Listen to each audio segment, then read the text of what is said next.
This is episode number 82 with serial entrepreneur Heather Ann Havenwood. Hello everyone, I'm Julian Placino, and welcome to the Pathways to Success podcast, where I interview experts on leadership, personal development, business, health and fitness, and many other topics to help you find your unique pathway to success. Having a deep recruiting background, I leverage my ability to attract top performers and conduct in-depth interviews to uncover the secrets to success from a highly diverse group of experts, then share these lessons to help you find your unique pathway to success. Thanks for tuning in, and I'm looking forward to connecting with you soon on the Pathways to Success. What's happening, everyone, and welcome back to the Pathways to Success. So if you have ever wanted to start a business, and particularly an online business, this is the episode you want to hear. On the podcast today, I have Heather Ann Havenwood, and she's a serial entrepreneur, one of the top 50 must-follow women entrepreneurs of 2017 by the Huffington Post, a legitimate online business expert amongst many other things, and of course, author. And today we're going to talk about all things online business, how to start an online business, how to know what a good or bad online business is, measurement marketing, sales like a boss, and chatbots, and also kind of where the market is sort of trending to in terms of online business. So this is packed with amazing how-to information. I know you guys are going to get a ton of value with it, so make sure to connect with Heather Ann, tune in, take notes, and on to the interview. Welcome everyone back to another episode of the Pathways to Success podcast. I am super excited about the guest I have on the show today, and her name is Heather Ann Havenwood. She is a serial entrepreneur and is regarded as a top authority on digital marketing, sales coaching, and online publishing business strategies. Heather Ann has been named one of the top 50 must-follow women entrepreneurs for 2017 by the Huffington Post. She's also called the Chief Sexy Boss from her Amazon best-selling book, Sexy Boss: How Female Entrepreneurship is Changing the Rule Book and Beating the Big Boys.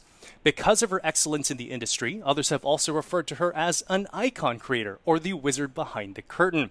So it's my pleasure to welcome serial entrepreneur, sales and marketing coach, copywriter, small business activist, and of course the Chief Sexy Boss herself, Heather Ann Havenwood. Welcome to the Pathways to Success podcast. How are you? Thank you. I feel like this should be one of those radio background noises with the like. That was pretty impressive. Like, I'm like, who's coming out behind the curtain? That girl sounds awesome. You sound, yeah, like you make me feel amazing. So I'm going to have you come on all my shows from now on. You're going to do my introduction. I get your intro. You could just copy paste this. Use this as reshareable content, however to serve you. Yeah, that's that was wow. I'm like, well, who's that person? Oh, it's me. What, really? So thank you for that very, very impressive introduction. I really appreciate that. Yeah, no problem. And Heather, it's because you have had an incredible background that we were able to do this, and that's why I wanted to have you on the podcast, because you have a very specific expertise that I wanted to share with my audience.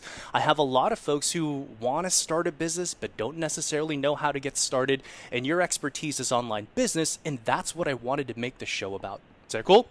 Awesome. Done. Awesome. So I guess give us a little bit more about your origin story, Heather Ann. Tell us, like, how did you first get into all of this? Well, I love to say that I woke up one day and had this big aha moment, but that's not true.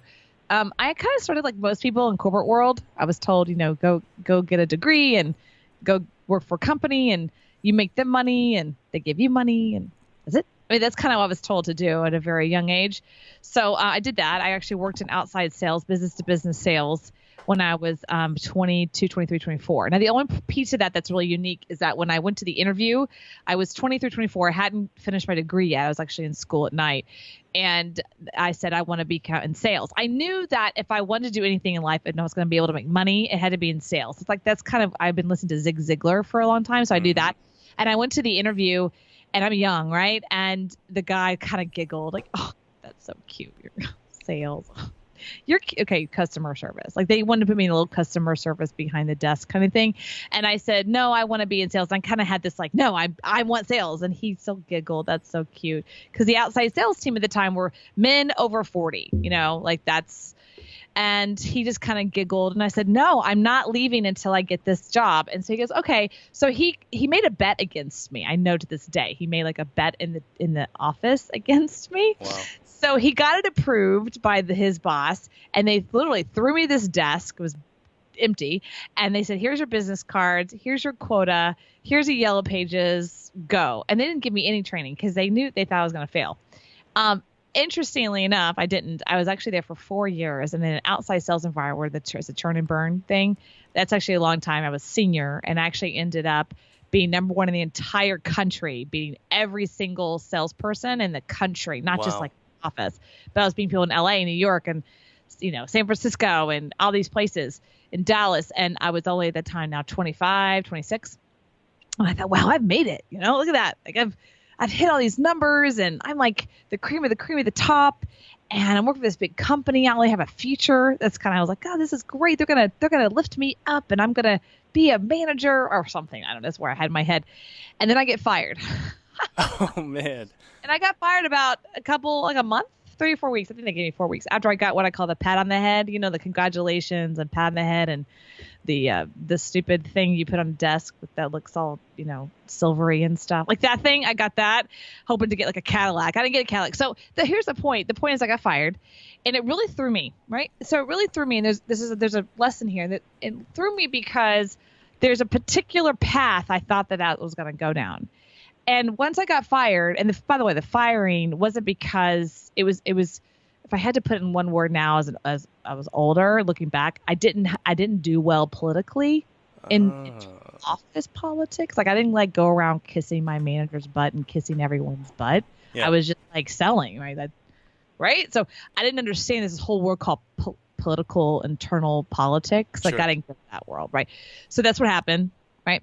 So they didn't like me. That's the end of the day. So bottom line. So I leave, and I'm thinking to myself, well, I just know I don't want that. I don't want to build somebody else's business again and then get fired. So that's all I knew. And sometimes that's what sparks a new path in our lives. It's like, we don't know exactly what we want. We just know we don't want that.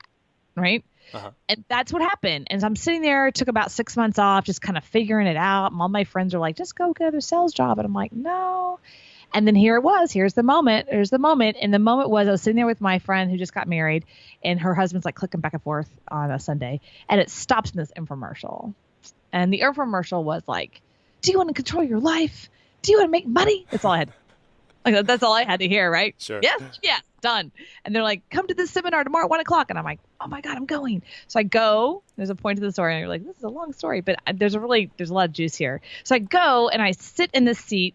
I'm 26, just finished college, just graduated, by myself, and they're going on and on about how you can buy and sell real estate. It'd be amazing, and the seminar's gonna be $3,000. I'm like, whoa, that'd be amazing if I had that, right? I don't have $3,000. And then they said the magic words. They said, for your spouse, it's $1,000. So I nudged the total stranger, Bob, Joe, Billy dude next to me. Wow. And I'm like, can I be your spouse? He's like, sure. And we walked to the back of the room with different last names, different credit cards, different addresses. We're like, this is my spouse. And we're like, wink, wink, wink, wink, right? So I give them $1,000. They knew, like, duh, right? They took my money, right? So they took my money, and I go to the seminar, and they're like kind of following me, like, what's your deal? Because obviously you're lying your butt off. And I told them my story of like what happened in business and sales. And they go, wow, you're really good at sales. I'm like, I guess so. They go, why don't you come travel and work with us? So that's what got me into entrepreneurship, because I was an independent contractor for them, and I traveled the country for almost 6 years, basically talking to people about how they should start their own business, and then doing trainings in real estate investing, and then going, oh, I probably should do this myself, right?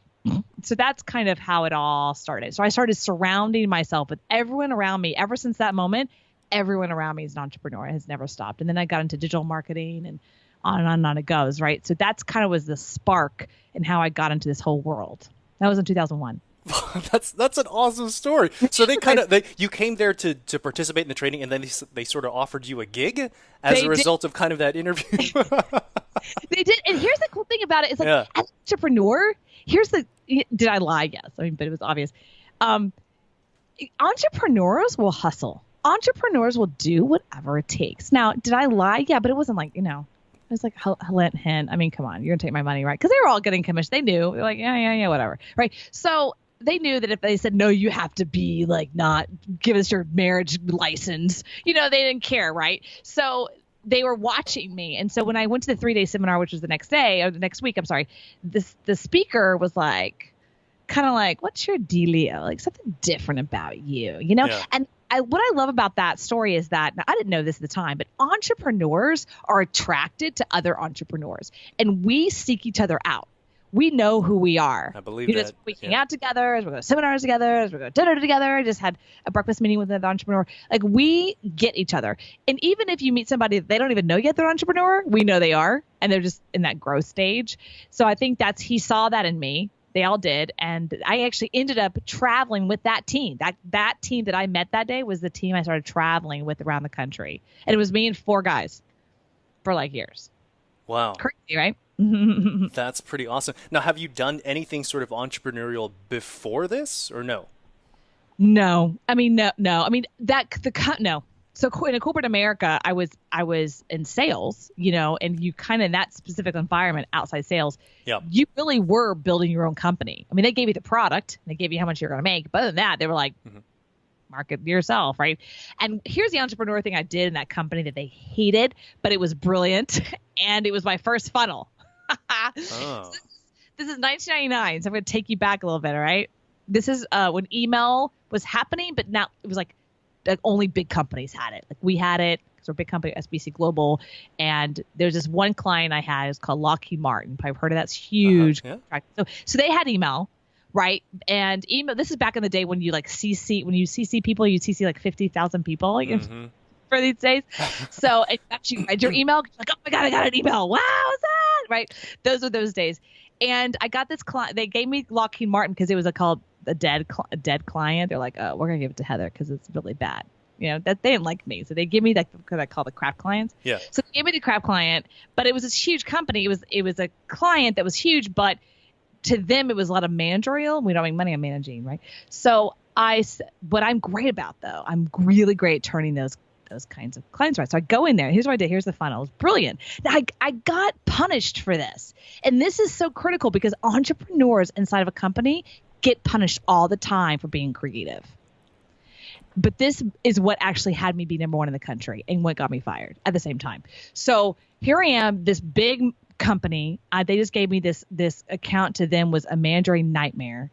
And 4,000 employees. So I got this special deal with Lockheed Martin. Okay, it's 4,000 employees. And here's the things I had to deal with. One, it was a military lockdown. So I wasn't allowed to just like walk in. I had to like get approval, and I had to get it was just a pain to get onto the campus because it was a major military lockdown. So I thought, well, how in the world am I going to get 4,000 people to know about this new offer I've gotten them? Well, here's what I'll do. I'll create a one-pager, and it basically says the offer in an order form, and I'll give them the option to email it back or fax it back. Yeah, that's what I'll do. So I take this thing and I do a little email and I attach it, and I email the only like 10 people I knew in the company at this point. And I say, please share this with your coworkers. Now, this is back in the day, and people like share, C, right? Yeah. And people open them. So they started sharing with their coworkers, and their coworkers started sharing with their coworkers. I would come in the morning and I have a stack of faxes. Wow. And I have a stack of orders. So I just sat there and I just basically fulfilled orders all day for a year. And that's how I became number 1 in the country. When they figured out what I was doing, they were mad. Now, you'd think they'd be like, wow, that's brilliant. You just created a funnel. You just created a marketing funnel. No, they were angry at me because I wasn't, quote unquote, working. See, that doesn't make sense to me. My background my background is in sales, also recruiting and staffing, and it's like whatever works. You know what I'm saying? It's like it's hard for me to imagine someone getting fired as a top producer when they're bringing in revenue for the company. But that speaks to the culture of the organization that you're at, right? Like, you don't want to, rock the boat too much, I guess. It makes some people scared. Yeah, and on top of that, I wasn't working that much. I come in like 9 or 10, and I leave. People were hating on you then, Heather Ann. They were hating me because I just back and I take my little faxes and I'd order them, and then on top of that, I even got so smart that I did mail order because, again, driving out there and getting through the military, and Lockheed Martin's huge, it's massive, and it's too much. So I thought, okay, I'll just mail it. So I would come in and literally fulfill my orders, and I would go to the old post office and I'd mail them, even though it was only like 5 miles from the office. I don't care. I mailed them, and they got right to their office door, like right in their office, and they're happy. Everyone's happy. And then of course they tell their friend, they tell their coworker, and they go to the little water machine, and they tell their next friend they having coffee, and they tell that's how I was boom, boom, boom, boom, boom. It was off the chain. And everyone's like, how is Heather doing that? Oh, well, she's not really working. We should fire her. So that's what they did. What was that conversation like? I mean, what was the rationale? Like, what was that face-to-face conversation?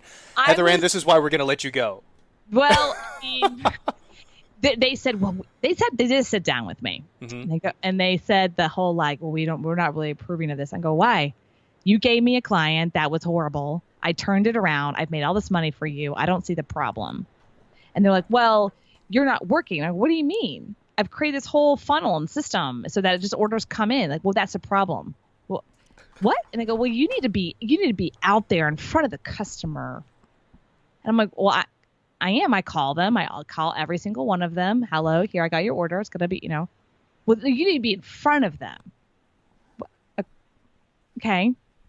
So you mean be in front of 3,000 people or 4,000? So that they just had this old view of what outside sales should be versus awesome. You just create a funnel and you don't even have to work that hard and you've killing it. And meanwhile, they had these men, nothing personal, but all these other guys in their 40s, they're sitting in the office all damn day, not barely making, the quota. And I'm like whisking in at 10 o'clock in the morning, then whisking out at 2 o'clock and go to the pool. You know what I mean? And they were mad about that. They were angry about that. They weren't, let me learn from her. What is she doing? And I was doing copywriting. I was using 101 of sales, right? Yeah. I did my first funnel. So it's a culture conversation. You nailed it.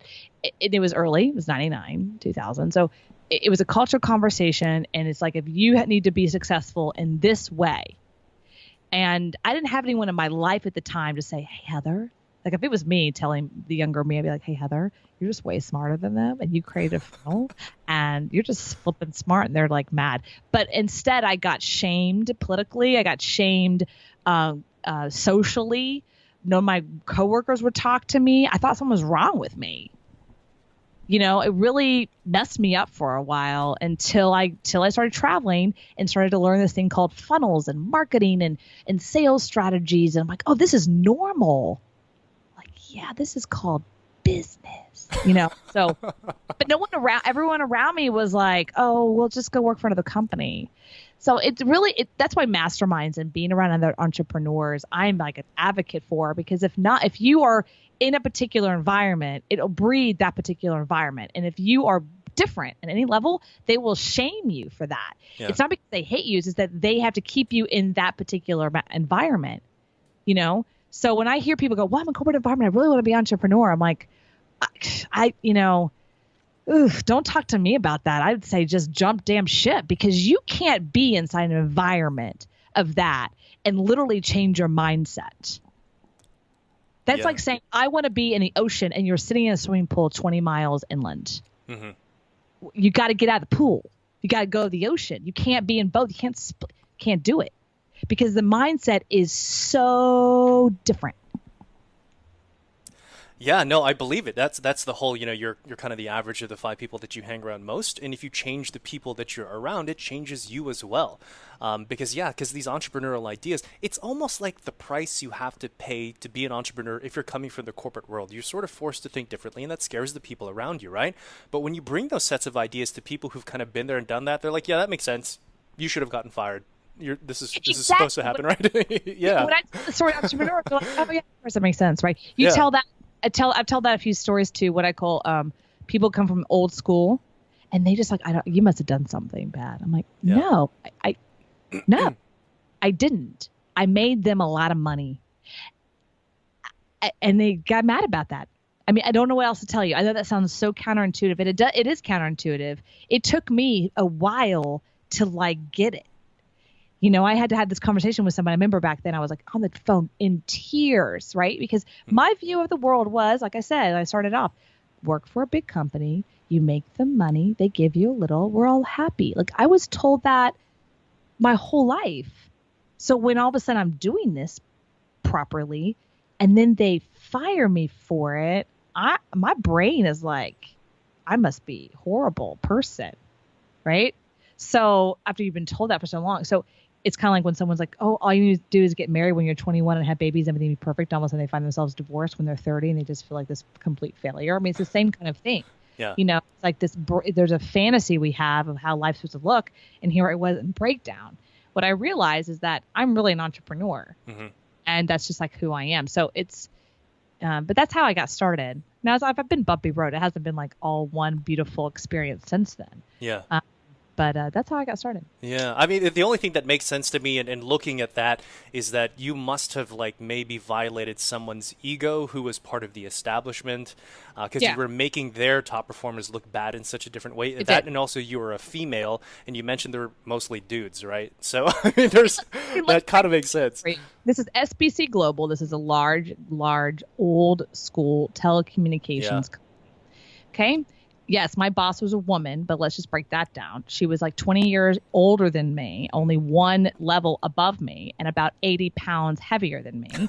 And she didn't like me because I was cute and thin and pretty and bubbly and making $150,000 a year. And I was single and I had a freaking badass car and a lot of cash, and I had nothing to spend it on because I had no kids.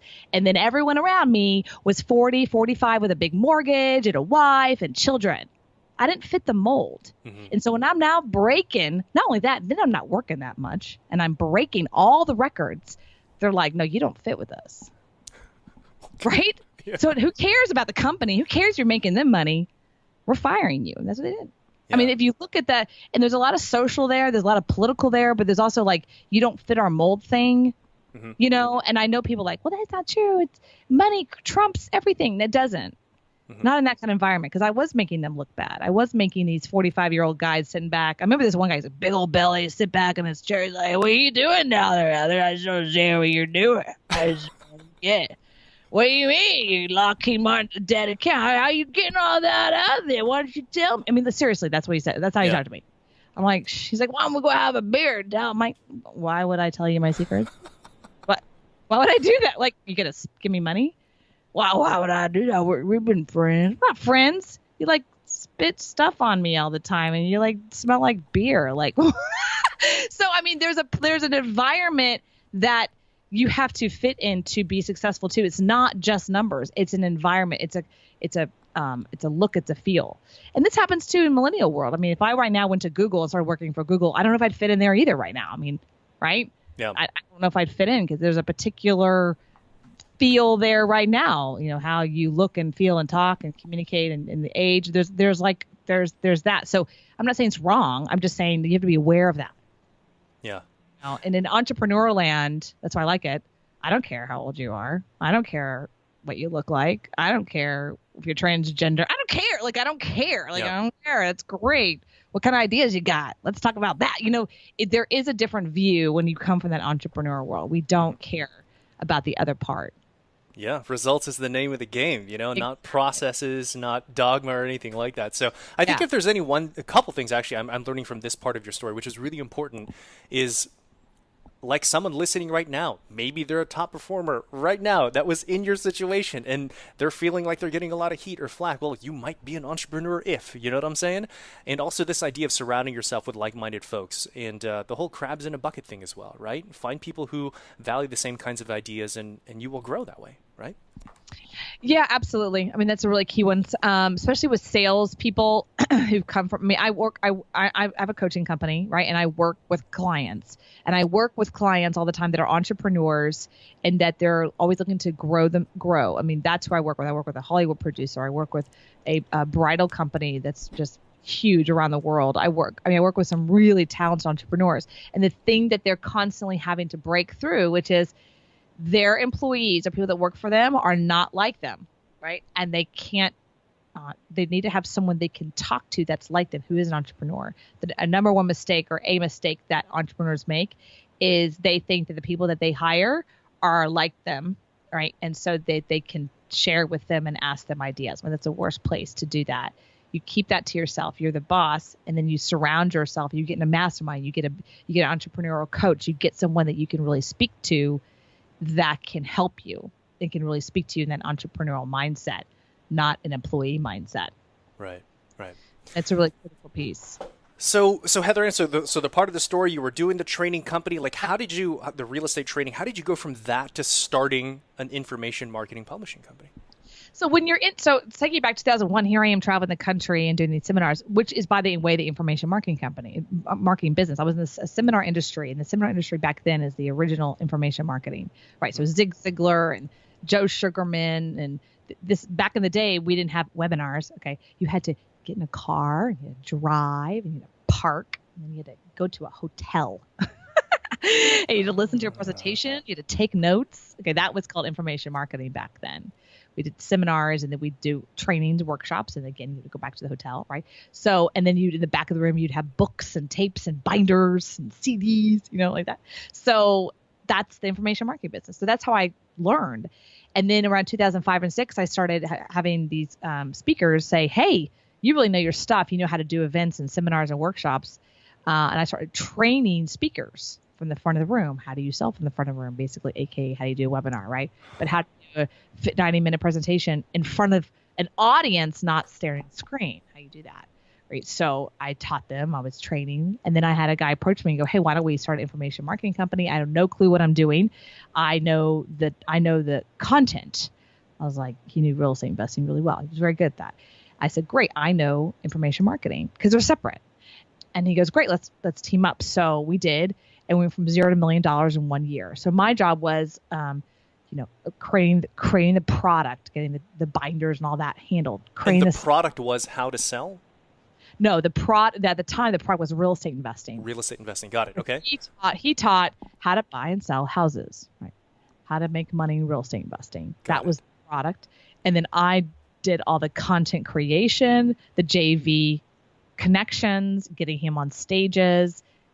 Back then we were starting webinars, getting him on webinars, doing cross promotions, all those pieces, email marketing. This is in 2005. So that's what I was doing, the back end, the online marketing piece, basically. And his job was to deliver the content that I couldn't deliver. Because I did real estate investing, but I was no expert at it, right? So he was. And that's what we did. That was the deal. So walk us through like the getting started, because this is like what started your career in this, what made you who you are today. And that's usually the hardest part for my audience to sort of cross that threshold, is getting started. So start from the beginning. Where did you start? Was it the idea? What do you need to have to start in this industry?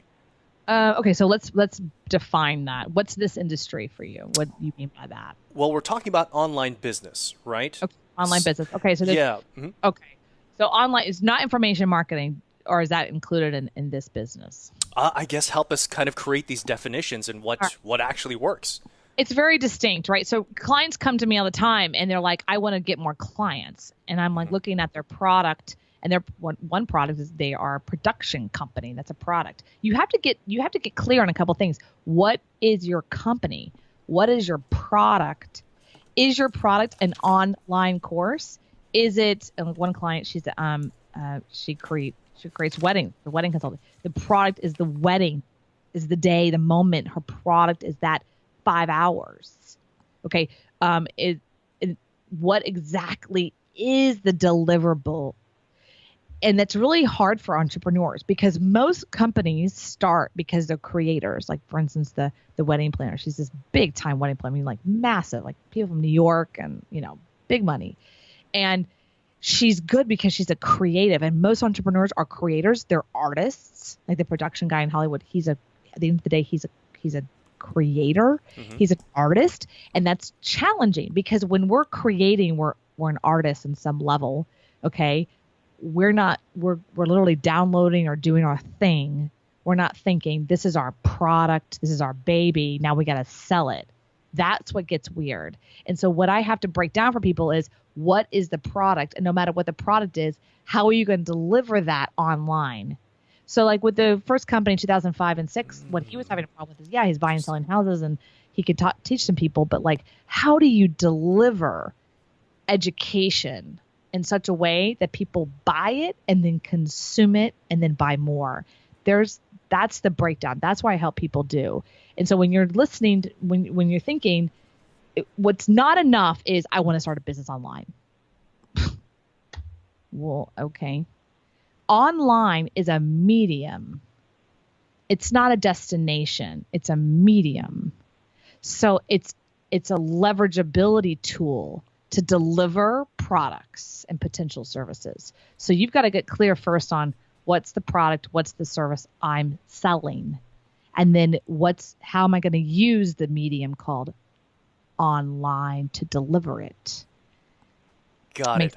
That makes a lot of sense, and I think it's bringing clarity for me. So, is there such thing as an idea, product, or service that is not or that is not good to bring online versus, like, how do you vet ideas to figure out if it's going to be distributed well online or not? Okay, that's a great question. I mean, at this point, most things are delivered online on some level. Even I'm thinking of my dentist right now. You can't really deliver getting in my teeth and taking the mercury out through online, right? At least not in 2017. Who knows? But at this point, I still have to like go into an office and get delivered. But why I chose him, this particular dentist, because I went out there and said, I'm looking for a dentist that will take my mercury out in a particular way. And the reason I chose him, and I told him this when I sat down in consultation with him, is I found this video of him, and it was this very compelling story about how he took mercury out of this man, of his mouth, this man that had really bad MS, okay? And 6 weeks later when he saw him at the grocery store, after he did this, the guy was like 90% better of his MS. And in that moment, he said, this is my direction of my dentistry. And I said, and by the way, that particular service like 20 years ago, I said, that's why I'm here today. Because I heard you on a video with that online. And that's why I'm sitting here in this office about to write you a check.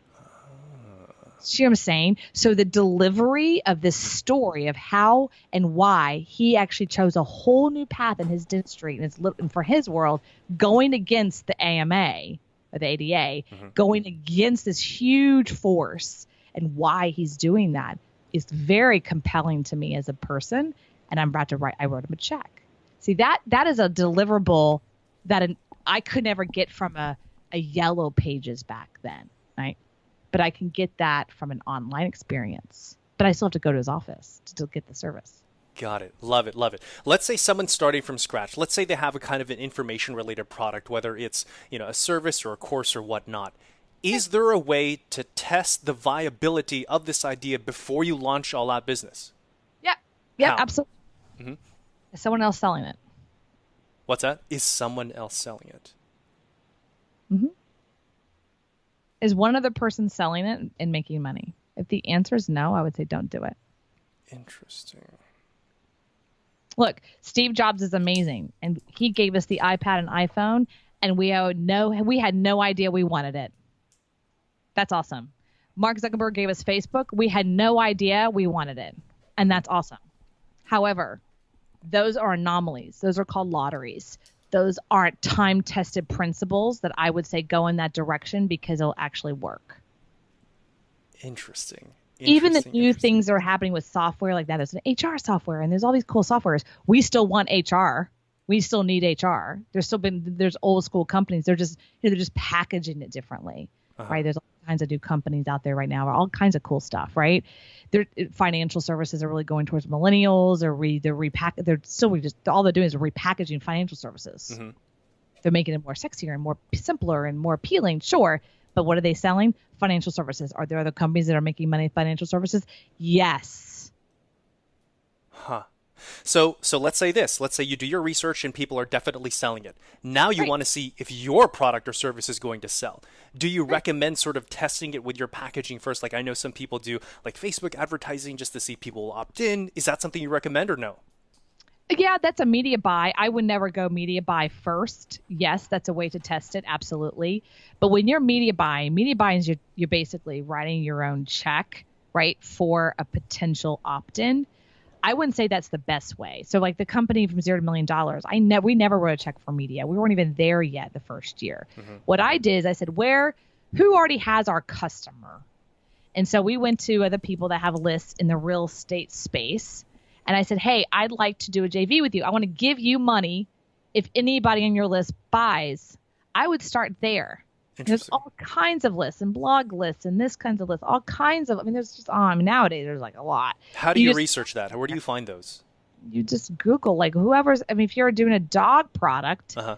okay, well then go to an association, or if you have a dog product, Interesting. specifically for people over 50, maybe go to, an older site that focuses on career change for when people over 50. I mean, then you say, hey, I had this product for dogs for people that are dog owners over 50, and I think it would really serve that. I mean, like, there's all kinds of things. And you say, hey, I want to do a JV with you, or can I do a blog post on your page, or can you do an email and see if people bite, and I'll pay you or pay you someone either purchase or pay you a solo ad. That is way more profitable to me, and I could Wow. really test something than just like, I'm gonna do a Facebook ad. Because honestly, I know people that spend a crap load of money on Facebook, but they know their numbers, and they can write a check for $20,000, and they can write a check, and it's not going to hurt them. When you're at a place of the beginning of an entrepreneurship and you're like, that check for $1,000 could hurt me, you don't want to just throw it away on ads. There's other ways to test it. I love it. What you said, I think, is just gold, Heather Ann. Thank you for that. Okay, so describe to me the architecture of like a really successful internet business. Like, is there a website? You talked about funnels, and people talk about internet, lists and stuff like that. What is that architecture? Well, there isn't. I mean, so that there isn't one architecture. It's a business model. There's no architecture. So every business model is different and unique. It goes back to the first piece, which is what is the product or products, and the services, and how is the deliverability. So, and then what's the pathway of the customer? So that you got to start with that. There isn't necessarily a particular architecture. You have to look at the different business models. Like I said, the financial services are really changing constantly. I don't know why I have them in my head, but there's old school financial services, right? When you go in, you're like, hello, and you sit down, I show you all my money. And then there's what I call the new ones. They're like all about apps, like, oh, put your stuff in and you'll see what you're at, and then we can help you start saving $50 a month. I mean, that's kind of the new way to do it, right? So it depends on the market, of course. That's different deliverable, but what the intention of both is to what? To get you, the customer, to give me or give my brokerage firm your money. They're both the same. Right. I don't care if you want to come in my office. I don't care if you want to do it through an app. Either way, give me your money. I mean, that's so it's the same goal. It's just different pathways or different business models, different mediums. And right now, that's a very heavy based on generational conversation. Uh-huh. I think that's going to change, obviously, as generations move. But right now, financial services are very geared towards the understanding of generational conversations around money, right? So they have to match that through the medium. So there really isn't an architecture. So then, are there commonalities of effective business models then that you can speak to? Yeah, they sell. And I'm so serious. I mean, I don't care where, like, I have clients that come to me, and I really work with some really amazing high performers. At the end of the day, they struggle with selling, their sales team, building a sales team, the data of the company. What's the real data of the company? Meaning, what's their customer value? How long does it take to get a client? How can they keep the funnel full? It's all about sales. Mm-hmm. Sell. And what happens is people get caught up in the technology. They get caught up in a social media frenzy. They get caught up on this crap. Can I say that? Yeah. Crap. And it's great. And I tell my clients, and they come on with me, I go, for 6 months, you are not allowed to buy one information marketing product about anything. They're like, what? Some clients don't care. Some like, but there's this new Pinterest thing out. And I think it could really explode my business. And I'm like, you're not allowed to buy it. They're like, but, I'm like, Pinterest will be there in 6 months. And we'll see if that's the best direction for your business. Mm-hmm. It might be great for that business, but that might not be the best for your business. So I told them no. And I've only had one client accidentally, she's like, I didn't really buy it. I just bought like the mastermind of it. I totally caught her online too. She posted something. I just bought it, and I totally texted her. I'm like, "Did you just buy that product I told you?" She's like, "Oh, but it was like just the mastermind. It wasn't like the product. I promise a product." But here's why people have a hard time with that. That rule is because when we buy a product, we actually feel we're doing something. Yeah. So that's why. Right. So hope that helped. It does. It does. There's three kind of like really sort of tactical things about business that I know that you're really passionate about speaking on. Measurement marketing. Tell us more. Measurement marketing is something new in my world, but it's not. So in the old days with sales, we looked at our sales data every single day. Okay. And then we'd up against our competitors, basically our internal friends / coworkers. And that's how I was brought up. Right. And then when you get in digital marketing, you hear stuff like, man, I crushed it. I made like $1 million in like an hour, and you're like, oh my God, it's awesome. But no one says like, really? Show me. Okay, no, they're not going to do that. Or they'll be like, man, I have like a 50,000 list. I'm like, awesome. Show me. Not going to do that. Okay. We're doing a 3.5% conversion rate. Awesome. Show me through your Google Analytics that that's actually happening. We can't do that. Okay. Well, then where are you getting that data? Right. So nowadays the internet's growing up. It's growing up. We're now in the phase of almost adulthood. We're more teenager age, right? And so what's happening is the psychology of the copywriting and the sales has to be brought together with data. And usually the data people don't talk to the salespeople, and salespeople to the data people. I'm coming in as a third party going, we're going to talk, and I'm going to communicate salespeople what the hell the data person just said. And the data person, I'm going to communicate to you what the hell the salesperson wants, because you guys speak like French and Italian, right? So I'm that person that can come in on a third party and say to a CEO, hey, I know that you're spending $30,000 a month on Facebook, and I know your Facebook guy says that you're getting like 2.5% conversion. Let's make sure he's actually correct. And we put the data in and follow the process through Google Analytics, and then we find out that it's actually not accurate. It's actually only a 1.5. Oh, it's not that he's lying. It's just that this is real data. And so now you can make a better decision if that's the best place for your money. Excuse me. So it's a way of kind of making your marketing message a little bit more empirical. And since the internet is growing up, more people are aware of sort of the language associated with things like conversion rates and impressions and things like that. Is that right? Or yeah, okay. That's right. It's growing up until people are really. It's no longer okay to say I have a 3.5 conversion rate and just like take your word for it. We're like, okay, great. Let's look at the data. I just had a client recently, no longer a client, and this has happened before. I didn't mean to, but they brought me. I'm a third party, right? I don't work for the team. I'm not on their payroll. I'm a third party consultant. I came in, and basically my job was to look at it from a third party perspective and basically give them marketing advice based on stuff. So the first part of that conversation for 2 hours, I asked all this data. What's your conversion rate? What's this? All this stuff, right? What I call a data dig. And then my next phase was like a deliverability of like, well, here's what's happening. What I discovered and they discovered, and the marketing person almost got fired. Instead, I got fired, or not fired. They didn't continue with me.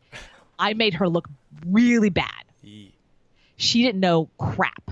Every time I asked her a number, she said, blah, blah, blah. I go, great. Where are you getting that data? Well, someone told me. Well, who? You're the marketing person. Do you get that from Google Analytics? Are you getting that?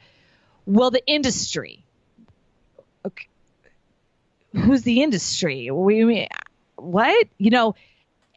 Basically, she didn't know her numbers. She knew nothing. And so here's this owner spending thousands, I'm talking $1 million a month on stuff, and she can't tell him where that money's going and really the conversion on it. And he saw that, right? So he was like, oh, I had it talking.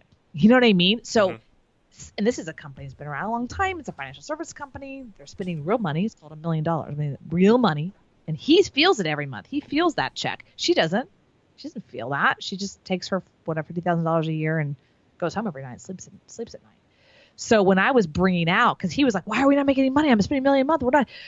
I'm like freaking out. We're not. Our numbers are down. I'm like, so when I started to really look at the data, or tried anyway, I got blocked. Like, whoa, you're going up you're going up the skirt. We don't want you to go up because you're gonna basically see we don't know our numbers, and we don't know your numbers. You don't have a business. You're just throwing money against. Why don't you just give me the $1 million? Like, that'd be great, right? So I'll do something better with it, right? Throw it in an annuity or something for you, right? But I mean, like, seriously, you might as well just throw the money literally out the door if you don't know what's happening. Yeah. So this is going to be a thing in the future called measurement marketing. There's going to be a whole department, or at least a person or a third party department, basically third party verifying the other parts of the team. And that's what I'm moving towards. Got it. Does that make sense? It makes a lot of sense. Yeah, no, I think it's. I'm new at explaining it, so. Yeah, no, and the best way for me to try to understand it is to kind of restate sort of the benefits of it, and I think we hit on the empirical piece, but it also is not only this way of thinking to me helps you create your marketing message and also vet possible like JV partners or partners in general, just to make sure that the data that you're actually getting is factual, and that makes a lot of sense to think about the internet growing up that way. So. The internet is growing up, Julian. Yeah, it really is. We're like 16, yeah. Maybe 17. We're like driving, but we're not that great yet. Yeah. But when we mature, because there's industries that mature, and telecommunications is a mature market. There's a lot of mature markets, and as markets mature, oil, very mature market. As markets mature, what happens is that one, the barrier of entry goes up.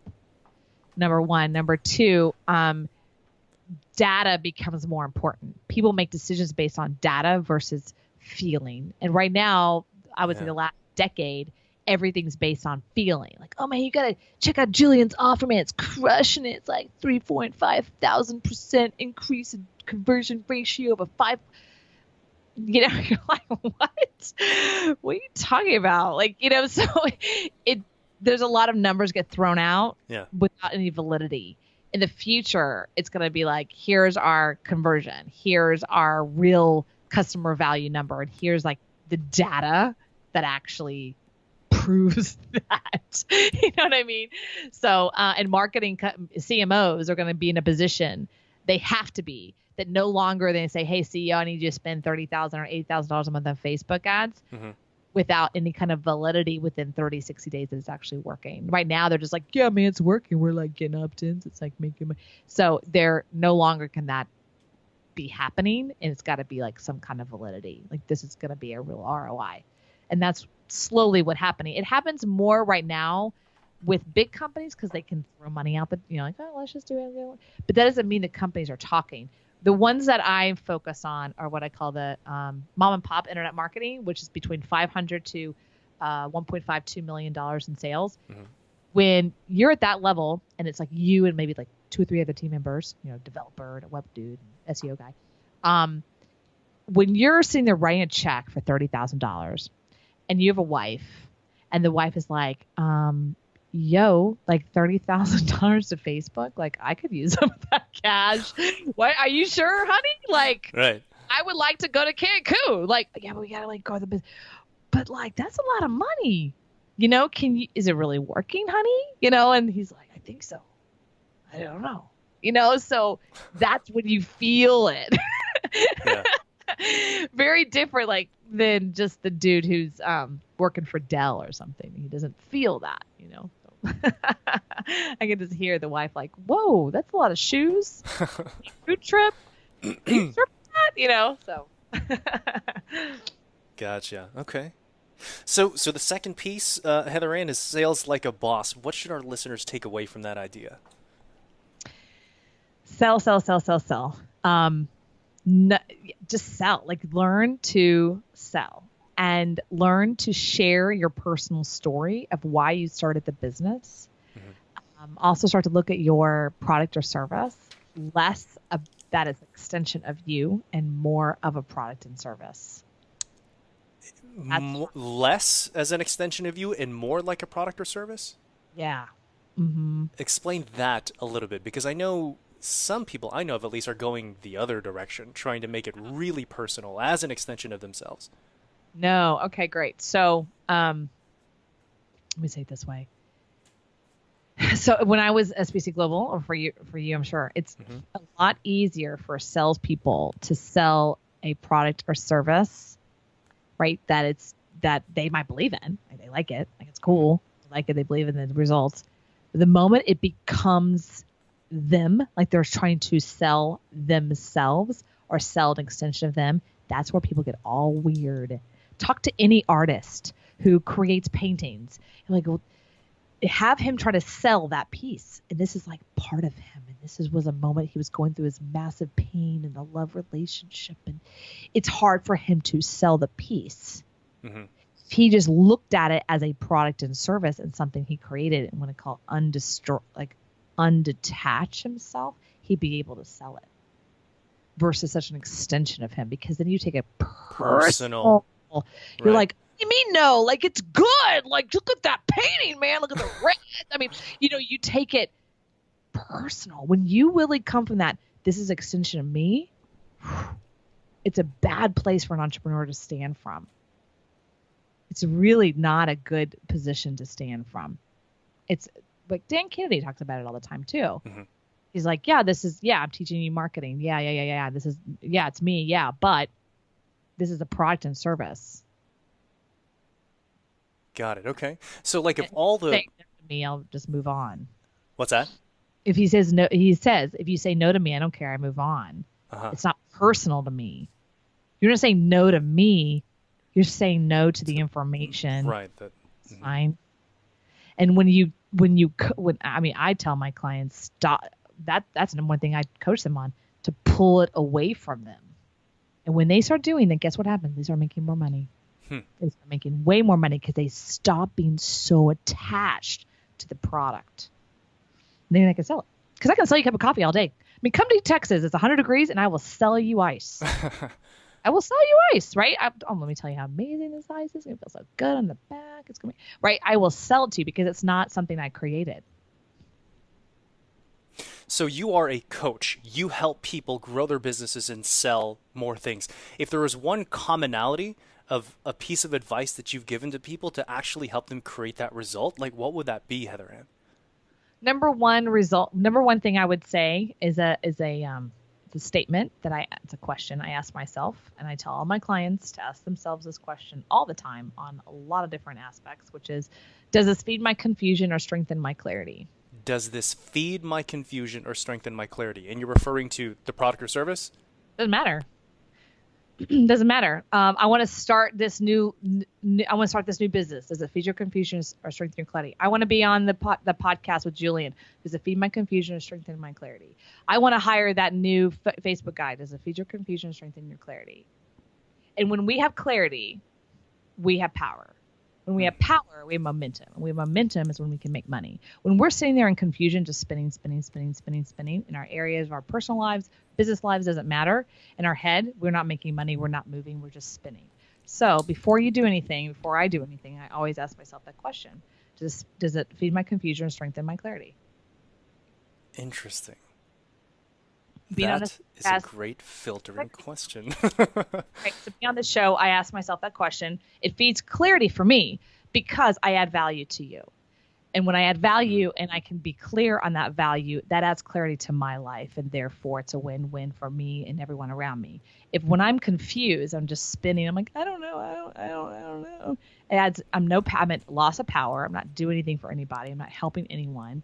And I'm killing off any kind of connection with you or anyone else. So when we are at a loss of power, it's when we're confused. So how do you get out of that? People ask, how do you get out of confusion? Great question. You ask yourself this question. Does it feed your confusion, strengthen your clarity? You can start with the littlest things, like before you eat that chocolate cake, does that feed your confusion or strengthen your clarity? I don't know. Are you on a diet? Like you have to, what's your goal? You trying to lose some weight? I don't know. know, does it feed your confusion, truth, your clarity to have that chocolate cake? I love it. Yeah, I love it. simple, right? But It is, yeah. No, it makes sense because you're right. Because I think the whole clarity piece, like Marie Forleo, she said something also that really, really struck me. It's something I've said so many times already. She says that, clarity, it doesn't just come from thought alone. It comes from action and it comes from engagement. And at least for me, I seem to sort of break fog of that confusion when I'm taking action. It's just through the act of doing something, it makes me feel mentally, and also I can feel it like if this is right or wrong. But the only way I've ever been able to clear that up is by doing things. Well, so I love that. Mm-hmm. But before the action, how many people that or at least me, or maybe you've done it yourself, I know I have, I've been in action, doing, has been like all the wrong doing. Mm-hmm. So how do you know which action's going to be? There's truth to what she's saying. The action comes, clearly comes with the action. Well, first, before you make that action, how do you know that's the action's going to create clarity, right? So that's how I asked that question. Yeah. Yeah, for me, the clarity comes from the feedback, the feeling, what's happening, realignment back on what is it that I'm trying to do. I usually have a clear mission statement, but it's through trying the different things where I seem to get more focused. So, yeah, for me, the one thing that I had to kill. So I started asking myself this question was about 7 years ago, and what I realized for myself, this is me, not you, me. I was a seminar whore. I went to everything. I'm like, yeah, I'll go to, I was at everything. People would go, you're at this. It was Miss Networker. You ask anybody back then. I'm like, I was at every freaking real estate / internet marketing seminar. I was everywhere. And people were like, oh, that's so great. Well, no, it wasn't. It wasn't serving me. After a while, it was like, I'm just going to go. I wasn't really implementing anything. And it caused more confusion in my head. It's like, oh, that's a good idea. Oh, that's a good idea. Oh, that one. It started causing confusion. Mm-hmm. That's why I tell my clients they're not allowed to buy or go to any seminars or anything like that for 6 months working with me, because I want their brain to be clear and calm, and then we can move from there. And they have to, what I call, take away the clutter. It's like clean out your closet. That's what you have to do, especially in the information marketing space. You have to clean out the clutter. And how you do that is you stop buying products, right? So I go to 2 seminars a year. That's it. Done. No more. That's it. No more. Gotcha. All right. And they're very distinct. And I'm very like intentional. Yeah. I'm coming for X. And I'll network and I see people, right? But I'm very intentional of why I'm spending money, getting on a plane, going there, getting a hotel room, getting an Uber. I'm really intentional with my time. And I used to not be that way. I used to just say, oh, my God, thank you for inviting me to that seminar. I'll go. Yeah, I'll go. Yeah. I was just like constantly, right? And it looks like you're doing something. Yeah, but are you really? And what are those 2 seminars that you give your time to? Traffic and Conversion Summit. Been going since the beginning with DICE. I've been going since like day one. And they always have cutting edge stuff. And until the moment they don't, I probably won't stop, but because I know they're going to continue. The other one is Affiliate Summit. Okay. I go to in January in Vegas. They always have some amazing networking in their convention hall. Always meet somebody. So those 2. Gotcha. Always support him as well. That's it. Okay. So Heather Ann, let's close with one more kind of more of a technical topic before we kind of wrap up here. And chatbots, what are they, and why is it something that our listeners should consider? So I'm still learning myself, and I'm part of Chatbot Nation with Peter. So what I'm learning though, and I'm creating my own chatbot, and I would love to tell you what it is right now, and it's going to be delivered in a week. I'm getting my own sexy boss Heather Havenwood chatbot. Love it. So here's the point. Here's the big concept. Okay, the concept is it's going to eventually. I think this is my prediction. It's going to take over email. Facebook already has in some way. We now open Facebook no longer just to socialize. We actually go to Facebook to talk to people, right? Mm-hmm. Messenger people, Messenger for me is always open, which is crazy now. It's no longer like friends, it's business, know? So it's moving in that direction. And Facebook chatbots, specifically messaging, because we're all on Messenger, It will take over, I think, a lot of customer service, and it'll take over a lot of initial connection. It's that initial connection which is faster. I can tell you to go website right now, sexybossinc.com, to get 3 free chapters of my audiobook. Sexybossinc.com, yes. But I'm going to eventually be able to tell you to go to this link that's going to open up your messenger, and you'll see me go, hi, this is Heather, and totally have this conversation with you. Very interactive, very relationship connection. That's the future of chatbots. And I'm still learning, right? So I'm no expert at it, but that's where I'm going with it. So chatbots is a way to automate customer service, selling. What would be the main benefit of going to chatbot from email? First of all, the open rate's way higher, of course. Okay. Number 2, it starts to build the relationship at a faster rate than email. We all know now, if you go to the website and you enter your name, Sexy Boss Inc., you're going to get an email. Then you have to open up your email, and then you have to click on it, and you have to open up another click, and then you have to open up another. I mean, that's like, now you're in like 3 tabs, right? Mm-hmm. If I just said, go to this one place, it opens up Messenger, and then you stay on Messenger, and I had this whole conversation with you, like, are you a male or female? You're like, I'm Julian. I'm a male. Great. Now you're a sexy boss stud to me. And you're like, now I'm building a brand with you. I'm building something with you, like a connection. Like, oh, that's kind of cute, sexy boss stud, right? I literally you start to have a relationship with a bot, like a cartoon. You start to have a relationship with Dilbert, kind of. Like Dilbert's talking to you. Imagine if you went to this website, Dilbert's talking to you, like, hey, Julian, right? Yeah. Like, oh, it's kind of cool. That's the future. That's where it's going. And you can ask, I haven't interacted with chatbots very often, but you can ask it. So it's like a sort of like an AI, a Siri sort of thing, but for you. Yeah. Okay. I mean, we're, like, this is the beginning stages, but like right now I have mine, something like, I just created it yesterday, so I'm still in my head, but it's more like, hi, I'm Heather Havenwood, sexy boss. Thanks for being here. What's your name? And then you respond, Julian. He goes, hi, Julian. I call men sexy boss studs. I call women sexy bosses. Are you a man or a female? And it'll man. And then I'll go, okay, hey, sexy boss stud. I'd like to know more about you. Do you have your own business, or do you want to start one?